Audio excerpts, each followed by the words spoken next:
Lesson వచ్చేసి వర్షం ఎక్కడి నుంచి వస్తుంది అనే లెసన్ అనేది నేర్చుకుందాం. యాక్చువల్గా మనకి 6th క్లాస్లో చాలా ఇంపార్టెంట్ టాపిక్స్లో ఇది ఒకటి చాలా ఇంపార్టెంట్ టాపిక్స్. మన ఛానల్ ఎవరైనా ఫస్ట్గా చూస్తున్నట్లయితే సబ్స్క్రైబ్ చేయండి. అర్థం కాకపోతే అయితే చెప్పండి. అలాగే ప్రీవియస్ ఇయర్ క్వశ్చన్స్ అనేటివి కూడా ఇందులో ఉంటాయి ఈ వీడియోలో. తర్వాత మనకి వచ్చేసి వర్షం ఎక్కడి నుంచి వస్తుంది. వర్షం అనేది ఏంటిది? మనకు వాన పడడాన్ని మనం వర్షం అని చెప్పుకుంటాం. సో ఈ వర్షం అనేది ఎలా పడుతుంది, ఎక్కడి నుంచి పడుతుంది, అసలు వాటర్, వర్షం అంటే వాటర్ కదా. ఈ వాటర్ అనేది ఎన్ని రూపాల్లో ఉంటుంది. సో తర్వాత వచ్చేసి ఇది వర్షాల వల్ల కలిగే లాభాలు ఏంటి, వర్షాల వల్ల కలిగే నష్టాలు ఏంటి, అలాగే భారతదేశంలో వర్షం ఎలా పడుతుంది అనేది దీంట్లో డిస్కస్ చేద్దాం. ఫస్ట్ వచ్చేసి మనకి నీరు అనేది 3 రూపాల్లో అవైలబుల్గా ఉంటుంది. నీరు అనేది 3 రూపాయలే అవైలబుల్గా ఉంటుంది. ఫస్ట్ వచ్చేసి ఘనస్థితిలో అవైలబుల్గా ఉంటుంది. వాటర్ అనేది ఘనస్థితిలో అవైలబుల్గా ఉంటుంది. నెక్స్ట్ వచ్చేసి ద్రవ స్థితిలో అవైలబుల్గా ఉంటుంది. తర్వాత వచ్చేసి వాయు స్థితిలో అవైలబుల్గా ఉంటుంది. ఇలా ఘనస్థితిలో ఉంటుంది అని అంటే నీరు మంచుగడ్డ ఉంటుంది చూసారా, అలాంటివి ఉండేదాన్ని ఘనస్థితి అంటారు. మంచుగడ్డని మనం ఘనస్థితిగా చెప్పుకోవచ్చు. ఇందులో ఏమైపోతుంది అని అంటే నీరు ఘనస్థితిలో ఉంటుంది. మంచుగడ్డ మనం ఫ్రిడ్జ్లో పెట్టినప్పుడు ఏమైపోతుంది, గడ్డలు అనేవి మంచుగడ్డలు ఏర్పడతాయి కాబట్టి సో ఘనస్థితి ఉంటుంది. ఒకవేళ దాన్ని ఎండకు తీసుకొచ్చామనుకోండి అది మళ్ళీ ద్రవ స్థితిలోకి వస్తుంది. తర్వాత ద్రవ రూపం, నీరు అనేది ద్రవ రూపంలో ఉంటుంది అని అంటే మామూలుగా మనం చూసినట్లయితే నదులు మహాసముద్రాలలో ఎలా ప్రవహిస్తుందో దాన్నే ద్రవ రూపం అని అంటారు. ఇలా ద్రవ రూపంలో ప్రవహించే పదార్థాలు ఏం చేస్తాయనంటే మామూలుగా ఏ పాత్రలో పోసినా కానీ ఆ పాత్ర యొక్క ఆకారాన్ని పొందుతాయి. ఆ పాత్ర యొక్క ఆకారాన్ని అనేది పొందుతాయి ఈ ద్రవ పదార్థాలు. మనకి ద్రవ పదార్థాల్లో ఇది మంచుగడ్డ. ద్రవ పదార్థాలకు ఉదాహరణ ఏంటిది? వాటర్ కానీ, మెర్క్యూరీ కానీ, పాదరసం కానీ. ఇందులో ఒకటి గుర్తుంచుకోవాలి, పాదరసం అని అంటే ద్రవ రూపంలో ఉన్న ఏకైక లోహం వచ్చేసి పాదరసం అండి. ఈ పాదరసాన్ని మనం థర్మామీటర్లలో ఉపయోగిస్తాం. థర్మామీటర్లలో ఉపయోగించేది పాదరసం, పాదరసం అన్నట్టు. ఆల్కహాల్ని కూడా మనం ఉపయోగిస్తాము. కానీ ద్రవ రూపంలో ఉండే లోహం ఏది అని అంటే ఉపయోగించే లోహం ఏది అంటే పాదరసం అని చెప్పుకోవచ్చు.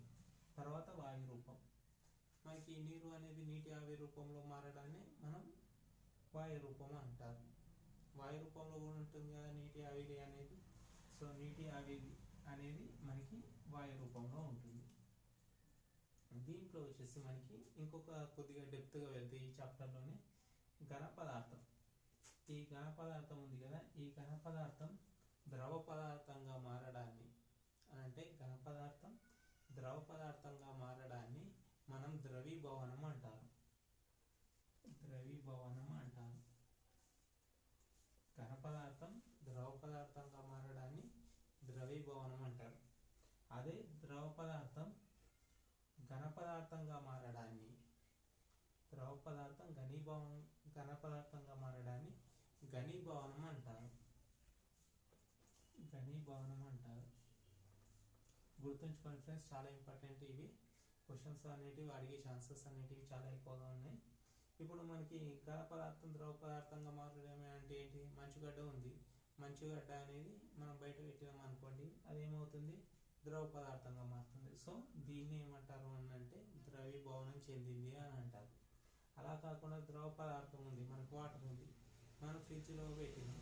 ఫ్రిడ్జ్లో పెట్టినప్పుడు ఏమైపోతుంది? అది గడ్డ కట్టుతుంది, మంచుగడ్డల రూపంలో ఏర్పడుతుంది.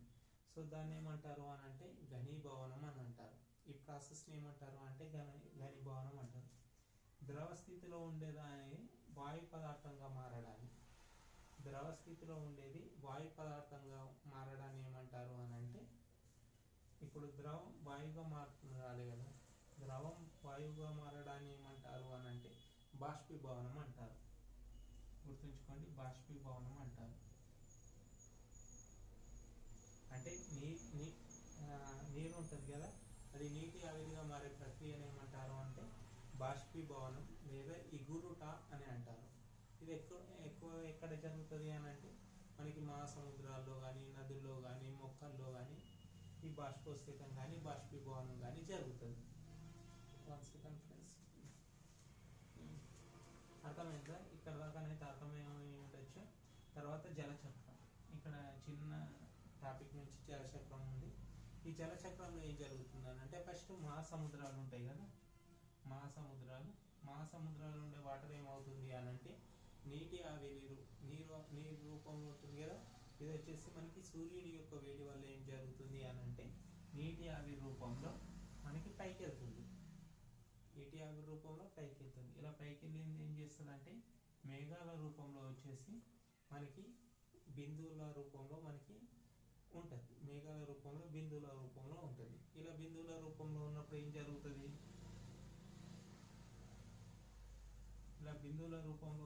జరుగుతుంది, అని అంటే చల్లని గాలులు ఏమన్నా తాకినప్పుడు బిందువుల రూపంలో ఉంటుంది. చల్లని గాలులు తాకినప్పుడు ఏం జరుగుతుంది అని అంటే మళ్ళీ అది వర్షం రూపంలో మహాసముద్రాల్లోకి కురుస్తుంది. ఫస్ట్ మహాసముద్రాల్లో వాటర్ ఉంటుంది కదా, ఆ వాటర్ అనేది నీటి ఆవిరి రూపంలో మనకి మేఘాలకు వెళ్తుంది. ఈ మేఘాల్లో చిన్న చిన్న బిందువులుగా స్టోర్ అయిపోతుంది. ఇలా స్టోర్ అయినది ఏమైపోతుంది అని అంటే తర్వాత ఏమైనా చల్లటి గాలులు తాకినప్పుడు ఏమైపోతుంది, అది మళ్ళీ వర్షంగా మనకి భూమి మీద పడుతుంది. ఎక్కువగా వర్షపాతం ఎక్కడ సంభవిస్తుంది, మనకి ఎక్కడ పడుతుంది, మనకి మహాసముద్రాల్లో ఎక్కువగా వర్షం అనేది పడుతుంది. సో ఇది అనేది మనకి ఇంపార్టెంట్ పాయింట్. ఇక్కడ వచ్చేసి నీరు నీటి ఆవిరిగా మారుతుంది. నీటి ఆవిరిగా మారే ప్రక్రియ ఏమన్నా బాష్పీభవనం అంటారు. అలాగే నీటి ఆవిరి నీరుగా మారే ప్రక్రియ అని ఉంటుంది. నీటి ఆవిరి నీరుగా మారే ప్రక్రియ అని ఉంటుంది. ఈ నీటి ఆవిరి నీరుగా మారే ప్రక్రియను ఏమంటాము అని అంటే వార్ఫ్రస్ట్ లేదా ఉత్పతనం అని అంటారు. ఉత్పతనం గుర్తుంచుకోండి ఫ్రెండ్స్, చాలా దాంట్లో అడిగే క్వశ్చన్స్ ఇది. ఉత్పతనం అని అంటారు. తర్వాత వచ్చేసి ఇది మనకి దీని గురించి. తర్వాత వర్షాల వల్ల కలిగే లాభాలు, తర్వాత వర్షాల వల్ల కలిగే నష్టాలు. వర్షాల వల్ల కలిగే లాభాలు ఏంటి, వర్షాల వల్ల మనకి ఏంటిది, ఇప్పుడు వాటర్ ఉంది, వాటర్ వల్ల మనకి ఏం చేస్తాం, మనం స్నానం చేయడానికి కానీ, వాష్రూమ్ కానీ, అలాగే వ్యవసాయానికి కానీ, పశుపోషణకి కానీ, అలాగే తాగడానికి కానీ, తర్వాత ఇండస్ట్రియల్ యూసేజెస్ కానీ, దేనికైనా సరే మనం వాటర్ని యూజ్ చేసుకుంటాం. సో దానివల్ల వాటర్ అనేది మనకి లాభం చేకూరుస్తుంది. సో ఇలా వాటర్ అనేది లాభం చేకూరుస్తుంది.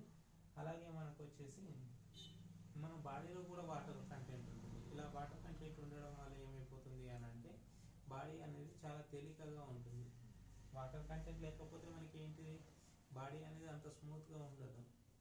సో మనకి వాటర్ కంటెంట్ అనేది చాలా ఇంపార్టెంట్. అందుకే 2-3 గ్లాసుల వాటర్ తాగాలి అని ఎప్పుడు చెప్తుంటారు. సో ఇది మనకు వర్షాలు పడడం వల్ల ఏమవుతుంది, పంటలు పండుతాయి. పంటలు పండడం వల్ల మనం ఆహారం తీసుకుంటాం. సో ఇది వచ్చేసి మనకి వర్షాల వల్ల కలిగే లాభాలు. తర్వాత వచ్చేసి వర్షాల వల్ల కలిగే నష్టాలు. వర్షాల వల్ల మరి నష్టాలు ఎందుకు జరుగుతాయి, యాక్చువల్గా ఇందులో 2 రకాలైన నష్టాలు ఉంటాయి.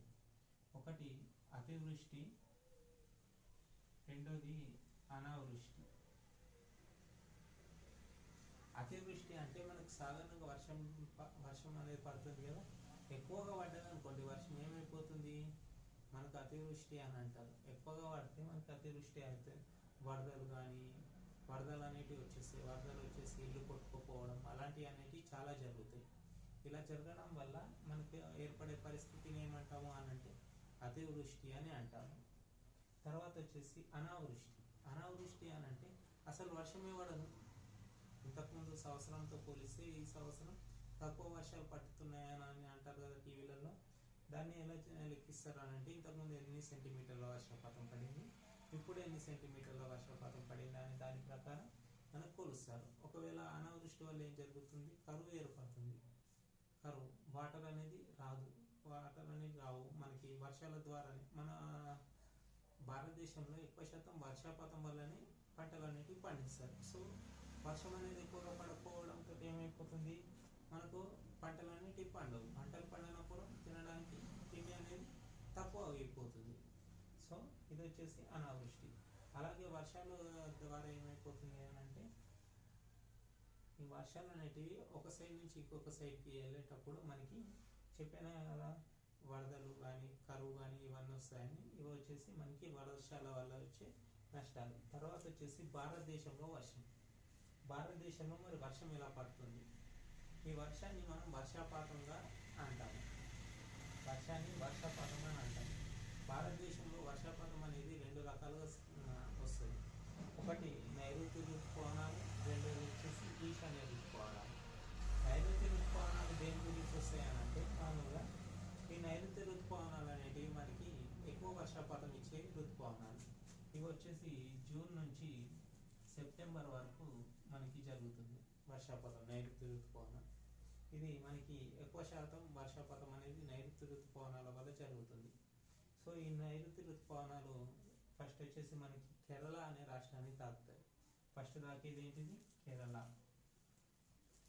అనే రాష్ట్రాన్ని తాకుతాయి. తర్వాత కేరళలో ఎక్కువ వర్షపాతం తాకుతుంది. ఈ కేరళలో తాకిన తర్వాత మనకి రెండు శాఖలుగా విభజించబడుతుంది.